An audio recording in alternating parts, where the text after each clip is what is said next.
Учурда тигүү цехтеринин көбү иштебей турат, айрымдары жабылып жатат, ал эми жумушчулар ишсиз калууда. Тармактагы адистер эгер абал тез арада оңолбосо, мындан ары да көп ишкана жабылып каларын эскертишүүсүдө. Азыр швейный цехтердин чоң көйгөйү болуп аткан ошол Россия серый востторго запрет коюп койду азыр данный момент. 60% швейный цехтер көптөр токтоп атат жумушу.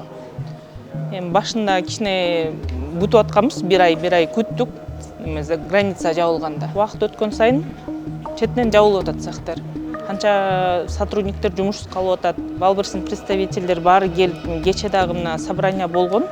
Эми чечип беребиз деп атат, пока результат жок. Границада именно биздики 5-6 модель турат да. Сезонду уже өткөздүк.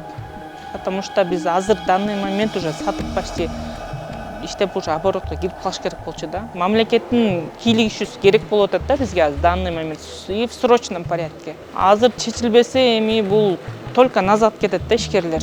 Банкрот, көп цехтер жабылып атат. Эми алардын баары кайра ачыла албай калышы мүмкүн да. Мен местный ишкерлер менен иштешем. Цехтер көп жабылып атат. Мына азыр көпчүлүк заказчиктердин баары Россиянын селлерлери. Бүт Өзбекстанга, башка жака кетип атат да. Анткени бизде таможняда проблема, мына мамлекеттен ушу жардам сурап атканбыз, ошо өкмөттөн миллиондогон акчалар салынды да ал жерге дегенчи. Карголор да кымбаттап кетти. Документтердин баары, декларациям, честный знак, бүт баары документтердин баары нормальный. Мен товарымды жөнөтө албай атам. Кышкы сезондун товары болчу, сатып калышым керек болчу. Бул көйгөй жаралганына кече эле жаралып калган жок. Бул көйгөй жаралганына бир 3 айдай болуп калды. Бирок азыркы күндө абдан оор абалда тигөө тармагы канчалаган ишкерлер банкрот болуп атат да. Мына 1 ай дегенде бүтүндөй цех менин деген цехтер жабылып калды.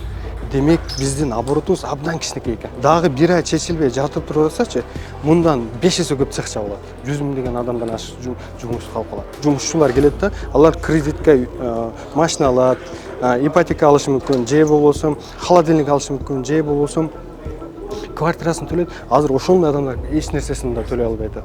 Кредитин да башкасын да төлөшө албай, абдан кыйын абалда турабыз да.